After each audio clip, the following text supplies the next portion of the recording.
आगे चलते हैं। Excretion in terrestrial animals, terrestrial animals जो हैं उनमें एक्सक्रीशन कैसे होती है इसके बारे में बात कर लेते हैं। लेकिन उससे पहले जो पीछे डायग्राम बनी, कोई आइडेंटिफाई कर सकता है क्या चीज है ये? कोई आइडेंटिफाई कर सकता है इसको? ये क्या चीज है जो पीछे तस्वीर में बनाई हुई है? Can anyone identify this little thing that is like walking slithering on to a leaf? It's a flatworm. Example Hasan ने बिल्कुल सही डिड्यूस किए यहां पर, ये फ्लैटवॉर्म है। Very good. What is the name of this platform? आप लोगों नाम पढ़े कभी प्लेटफॉर्म्स के नाम पढ़े? कौन कौन से प्लेटफॉर्म्स होते हैं?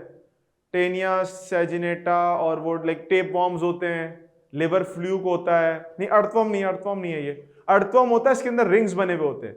ये है प्लेनेरिया नाम है इसका। आप देखोगे प्लेनेरिया बड़ा कॉमन है।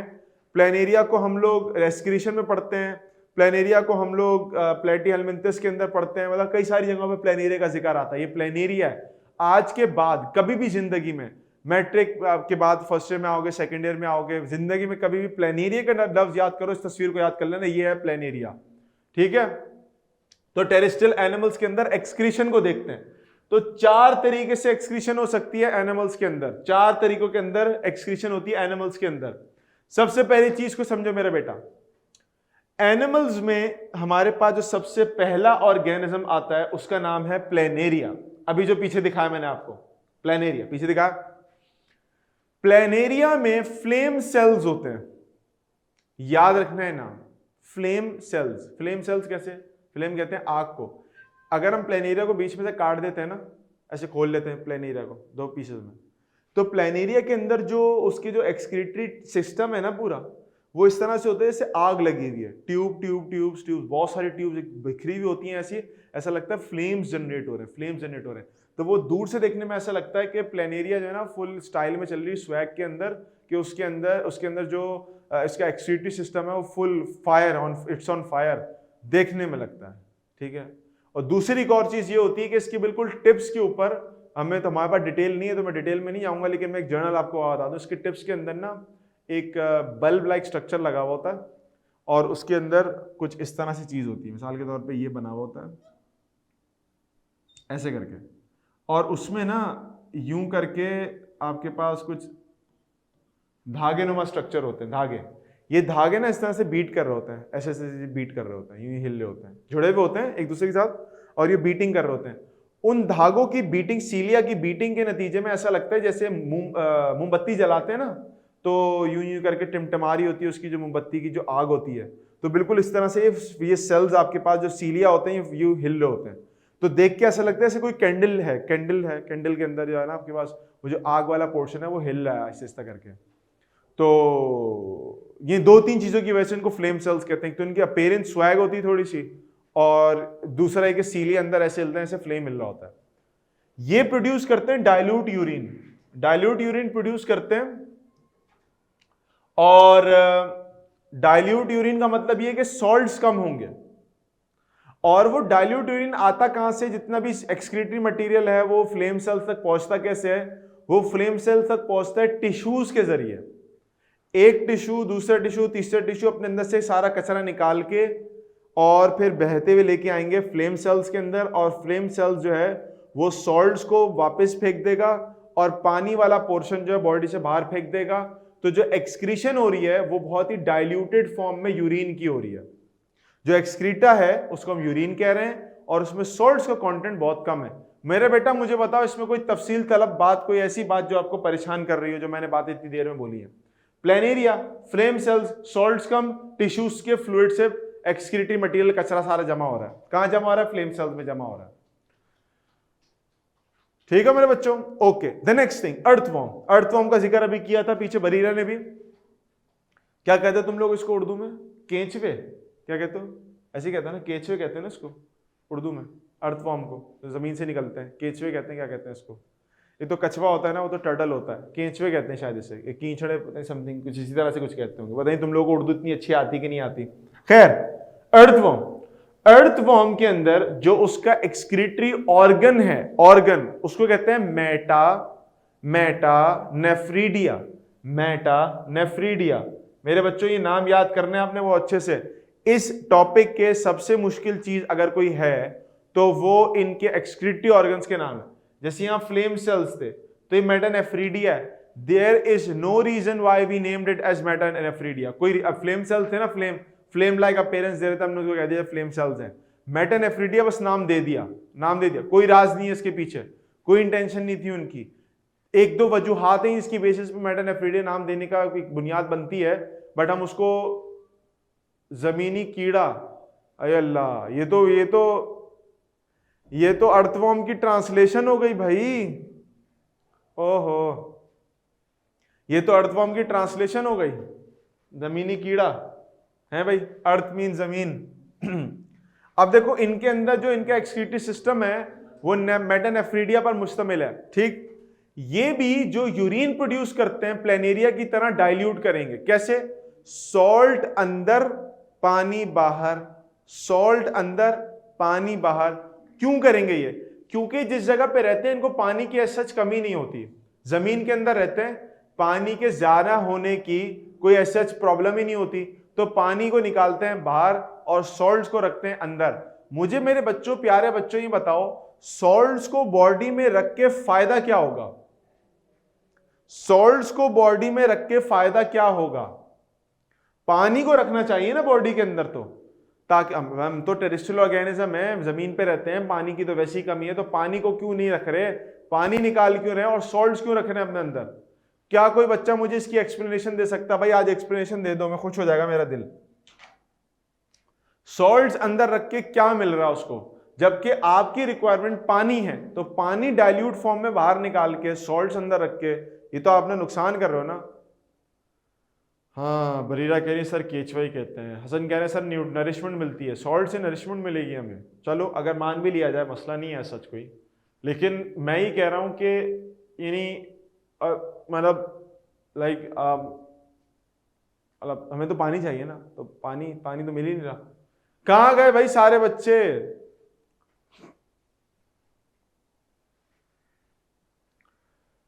जवाब नहीं आ रहा, मुश्किल हो गया बच्चों के लिए। बच्चे बोल रहे हैं सर हमसे ना हो पाएगा। है भाई, क्वेश्चन दोबारा कर लेता हूं। मैंने कहा देखो, अर्थवर्म मेटानेफ्रीडिया के जरिए डाइल्यूट यूरिन प्रोड्यूस कर रहा है, डाइल्यूट यूरिन प्रोड्यूस कर रहा है। डाइल्यूट यूरिन का मतलब यह है कि यूरिन के अंदर पानी ज्यादा, सॉल्ट कम। सॉल्ट चले गए बॉडी में, पानी चला गया बॉडी से बाहर। सवाल मेरा यह था कि टेरेस्ट्रियल ऑर्गेनिज्म को तो पानी ही चाहिए, अभी पीछे पढ़ के आए ना, तो जब पानी उसको चाहिए तो वो पानी निकाल क्यों रहा है, पानी रोक क्यों नहीं रहा? सॉल्ट्स निकाले ना बॉडी से बाहर। सॉल्ट्स अंदर रख के क्या फायदा हो रहा है? पानी निकाल के उसको क्या मतलब कि क्या मिल रहा है उसको? तो उल्टा नुकसान ही हो रहा है ना। लेकिन वो ऐसा क्यों कर रहा है, मुझे जरा बताओ ना। प्लेनेरिया भी ये काम कर रहा है, ये भी पागल हो गया, बावला हो गया। देखो मुझे बताओ, अगर नमक बॉडी में ज्यादा होगा तो पानी बॉडी से के अंदर जाएगा, बॉडी से बाहर जाएगा। हमारे पास यूरिन था, सुनना मेरी बात, यूरिन था, सॉल्ट रोक लिया, पानी बाहर। हाँ yes, now listen to me, पानी बाहर चला गया। अब बॉडी के अंदर सॉल्ट ज्यादा है, मुझे बताओ बॉडी में अब ज्यादा पानी लेने की कैपेसिटी बढ़ गई या कम हो गई? बॉडी में अंदर नमक होने की वजह से ज्यादा पानी लेने की कैपेसिटी बढ़ गई या कम हो गई?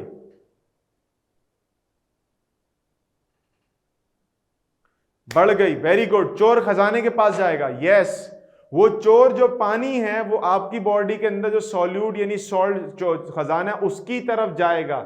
ये स्ट्रेटजी है। देखो कोई मछली पकड़ने वाला जो है ना, वो आपके पास 3 मछलियां पकड़ रहा है, उसमें से एक मछली छोटी वाली वो अगर कांटे में डाल के नीचे पानी में डाल रहा है तो वो अपनी मछली जाया नहीं कर रहा, क्योंकि वो उस मछली से 3-4 और मछलियां पकड़ सकता है। तो हमारी बॉडी भी ये काम कर रही है, अर्थवर्म प्लेनेरिया की बॉडी भी ये काम कर रही है कि वो सॉल्ट्स को रोक के पानी निकाल रही ताकि और पानी बॉडी के अंदर आ सके। समझ रहे हो कि नहीं समझ रहे मेरी बात को? है भाई, आई बात समझ में? इसका तो पूरा लंबा प्रोसेस होता है, जाहिर सी बात है, ट्यूब्स में किस तरह से पानी फ्लो कर रहा है, सारी चीजें कैसे हो रही हैं। लेकिन स्ट्रेटेजी देखो बॉडी की, कि बॉडी कोशिश करती है नमक रोक के पानी को खींचे अंदर, और जब पानी अंदर खिंच जाएगा तो और पानी आता रहेगा, फिर उसमें थोड़ा पानी बाहर निकाल देंगे, फिर और पानी आएगा। तो ये साइकिल आपके पास चलती रहेगी। ये कहानी हमारे पास होती है अर्थवर्म में भी और प्लेनेरिया में भी। Let's talk about the coelomic cavity. ये जो जितना भी कचरा आ रहा है ना, ये जो नाइट्रोजनस वेस्ट आ रहा है, ये कहां से आ रहा है? प्लेनेरिया में आ रहा था टिश्यूज से, अर्थवर्म में आता है सीलोमिक कैविटी से। अब ये सीलोमिक कैविटी क्या होती है? हमारी बॉडी के अंदर खासतौर पे जो इंटेस्टाइन वाला पोर्शन है, पेट वाला पोर्शन है, इसके अंदर खाली जगहें होती हैं। अर्थवर्म के साथ भी ऐसा ही होता है। तो अर्थवर्म में क्या होता है कि टिश्यूज, बॉडी के फ्लूइड, जितनी भी चीजें होती हैं, वो सारा कचरा निकाल के एक खाली जगह में डंप करती हैं। वहां पर उसका ब्लड फ्लो कर रहा होता है, वो ब्लड उस कचरे को लेके जाता है मेटानेफ्रीडिया के पास, और मेटानेफ्रीडिया वहां से बाहर निकाल देती है। टिश्यूज से कचरा आया, बजाय डायरेक्टली आपके पास जैसे इसमें फ्लेम सेल में चला गया था, वैसे नहीं, कचरा जमा होता है कैविटी में, कैविटी में से ब्लड फ्लो करता है, और ब्लड फिर जाके मेटानेफ्रीडिया के पास कचरा लेके जाता है, वहां से सॉल्ट रोक लिया जाता है, पानी आगे निकाल दिया जाता है। तो खाली कैविटी, खाली स्पेस आपके एनेलिड्स के अंदर, आपके अर्थवर्म्स के अंदर सीलोमिक कैविटी कहलाती है, सीलोमिक कैविटी कहलाती है। खाली स्पेस के अंदर कचरा जमा होता है, वहां से मूव करता है नालियों के अंदर, नालियों को मेटानेफ्रीडिया कहते हैं, और मेटानेफ्रीडिया फिर सॉल्ट्स को रोक के पानी निकाल देती है, डाइल्यूट यूरिन निकल जाता है। आगे चलो भाई, आगे आप सबका पसंदीदा कॉकरोच। कॉकरोच क्या करता है भाई? कॉकरोच जो है उसका जो एक्सक्रीटरी ऑर्गन है, उसको हम कहते हैं मेलफिजियन ट्यूब्यूल्स। ये भी छोटी छोटी नालियां होती हैं, और इंशाल्लाह जब आप लोग फर्स्ट ईयर के अंदर जाओगे तो वहां पर आपको कॉकरोच की डायसेक्शन करनी पड़ेगी। डायसेक्शन करके आपको ये मेलफिजियन ट्यूब्यूल्स निकालनी पड़ती हैं, समटाइम नर्वस सिस्टम भी निकालना पड़ता है। तो वहां पर आप इसको बाकायदा देख भी सकते हो। तस्वीरें देखना तो एक अलग कहानी होती है, खुद अपने हाथ से जब उसके कचरा साफ करने वाली नालियों को आप लोग देखोगे और उसको डाइसेक्ट करोगे और उसको चेक करोगे वो कैसी होती हैं, तो मैं आपकी फीलिंग्स पूछूंगा। आई गेस आप लोगों को बहुत अच्छा फील होगा। ठीक है ना? ना नेक्स्ट थिंग इज कि ये जो मेलफिजियन ट्यूब्यूल्स है, इसमें से यूरिक एसिड के पैलेट्स निकलते हैं। ब्लैक या व्हाइट कलर के छोटे छोटे से पैलेट्स टुकड़े टुकड़े से निकलते हैं, जर्रात से निकलते हैं, जो कि इसका एक्सक्रीटरी कंपाउंड होता है। इससे पहले वाले जितने भी ऑर्गेनिजम्स थे, चाहे प्लेनेरिया हो चाहे अर्थवर्म हो, ये अपने पास से यूरिन प्रोड्यूस करते हैं, लिक्विड फॉर्म में नाइट्रोजनस वेस्ट बना रहे थे। जबकि अगर हम बात करें कॉकरोच की, तो कॉकरोच सॉलिड फॉर्म में यूरिक एसिड के क्रिस्टल्स या पैलेट्स बना रहा है। मेरे प्यारे बच्चों, ये बताओ, जब उसने यूरिक एसिड के पैलेट्स बनाए हैं, तो अब यहां पर इस यूरिक एसिड के पैलेट्स के अंदर पानी ज्यादा होता है, कम होता है? यूरिक एसिड के पैलेट्स में जो टुकड़े हैं, उनमें पानी ज्यादा होगा या कम होगा?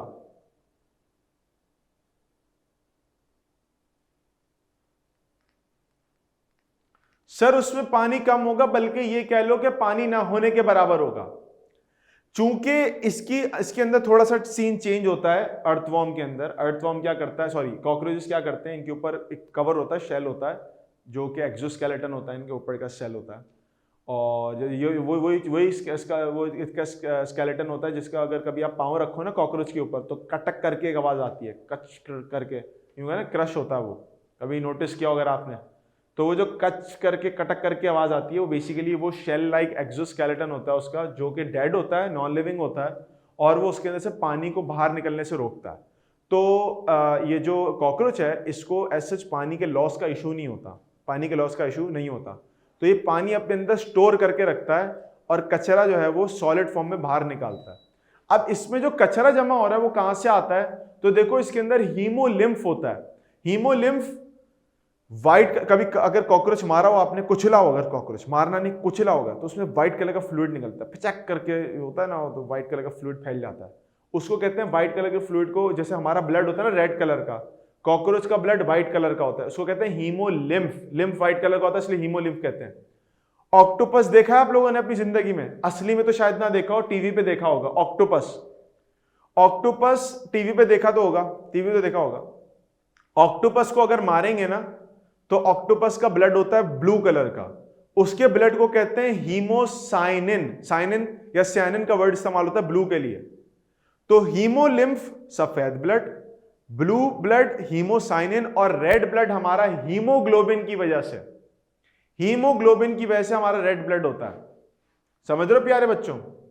तो blue blood haemocyanin octopus, white blood cockroach haemolymph, red blood हमारा हीमोग्लोबिन की वजह से। टेस्ट करवाया कभी किसी ने सीबीसी वाला, तो उसमें हीमोग्लोबिन का टेस्ट होता है, और ग्लोबिन आपके पास जो वो प्रोटीन होती है जो रेड कलरेशन देती है, रेड कलरेशन देती है, तो हीमोग्लोबिन का टेस्ट होता है बॉडी के अंदर हमारी। तो ठीक, तो कॉकरोच का ब्लड व्हाइट होता है, ब्लड के अंदर कचरा भरता है, वो ब्लड जब फ्लो करता जाता है मेलफिजन ट्यूब्यूल्स के साथ, वो वहां से पानी को खींच लेते हैं और सॉलिड फॉर्म में यूरिक एसिड बाहर निकाल देते हैं, सॉलिड फॉर्म में यूरिक एसिड बाहर निकाल देते हैं। मेरे बच्चों क्लियर हो गई बात? यस और नो? क्लियर हो गई बात? यस और नो? आज की आखिरी बात बस बताने लगा हूं, फिर क्लास को वाइंड अप कर रहा हूं। वर्टिब्रेट्स की बात कर लेते हैं। वर्टिब्रेट्स कौन? हम वर्टिब्रेट्स हैं। सर कैसे पता चला हम वर्टिब्रेट्स हैं? हमारी बैक साइड पे एक वर्टिबल कॉलम चल रही है, रीढ़ की हड्डी चल रही है। जिस जिस ऑर्गेनिज्म के अंदर रीढ़ की हड्डी होती है वो वर्टिब्रेट कहलाता है, चाहे फिश, चाहे फ्रॉग, चाहे आपके पास छिपकली, चाहे मुर्गी, परिंदे, चाहे हम, तमाम ऑर्गेनिजम्स, बैट्स, एनीथिंग जो कि आपके पास इस एम्फीबियंस, रेप्टाइल्स, एव्स और फिशेस, स्पाइसेस और मैमल्स के ग्रुप्स में आते हैं, सब के सब वर्टिब्रेट्स हैं। इनके अंदर फिल्ट्रेशन होती है गुर्दों के जरिए, गुर्दे, किडनीज के जरिए फिल्ट्रेशन होती है प्यारे बच्चों, किडनीज के जरिए फिल्ट्रेशन होती है, किडनीज के जरिए फिल्ट्रेशन होती है। और प्रोड्यूस क्या होता है? लिक्विड फॉर्म में यूरिया, यूरिक एसिड या अमोनिया, तीनों चीजें प्रोड्यूस होती हैं। फिशेज आमतौर पे अमोनिया बनाती हैं। अच्छा, यूरिक एसिड आपके पास जो है वो रेप्टाइल्स बनाते हैं, यूरिक एसिड रेप्टाइल्स बनाते हैं। हम लोग जो है, हम और बर्ड्स जो हैं वो अमोनिया NH3 बनाते हैं। तो तमाम ऑर्गेनिजम्स किडनी, गुर्दे इस्तेमाल करते हुए तीन कोई सी भी नाइट्रोजनस वेस्ट प्रोड्यूस करते हैं, और उससे फिर आपके पास जो है वो उसको हम फिर एक्सक्रीट कर देते हैं बॉडी से बाहर। अच्छा, तीसरी चीज है, हमारे पास जितना भी कचरा जमा होता है वो ब्लड में जमा होता है और ब्लड से किडनीज में जाता है। आप लोगों को अगर किसी बंदे के देखा हो, किसी का अगर डायलिसिस होते हुए देखिए कभी किसी को अपनी लाइफ में, डायलिसिस में क्या करते हैं, डायलिसिस में किडनीज काम करना छोड़ देती तो मशीन पे आ जाता है बंदा। मशीन पे क्या करते हैं कि या तो पिन जो होती है ना, प्रोब, या तो वो लगती है ब्लड के अंदर, या वो लगती है आपके पास ये पेरिटोनियल मेम्ब्रेन जो होती है ना, आपकी जो इंटेस्टाइन वाला पोर्शन होता है, यहां लगती है। क्यों लगती है? ब्लड ही से कचरा बाहर निकालते हैं, अमोनिया एक तरफ जाता है या जो नाइट्रोजन एक तरफ, और ब्लड वापस बॉडी के अंदर चला जाता है। तो ब्लड से एक्सट्रैक्ट करते हैं, ब्लड की फिल्ट्रेशन करते हैं। और किडनी का काम भी यही है, किडनी को कहते हैं filter of the body. Body को फिल्टर करती है आपकी किडनी, कचरा अपने पास, ब्लड वापस। तो ब्लड के जरिए कचरा निकाला जाता है। Let me summarise it for your, class को एंड कर देता हूं। Planaria flame cells dilute urine, आपके पास कॉकरोचेस मेटानेफ्रेडिया डाइल्यूट यूरिन, आपके पास arthropods like cockroaches, malpighian tubules, uric acid के pellets, solid particle, chordates, kidneys, तीन टाइप के nitrogenous waste, urea, uric acid और अमोनिया।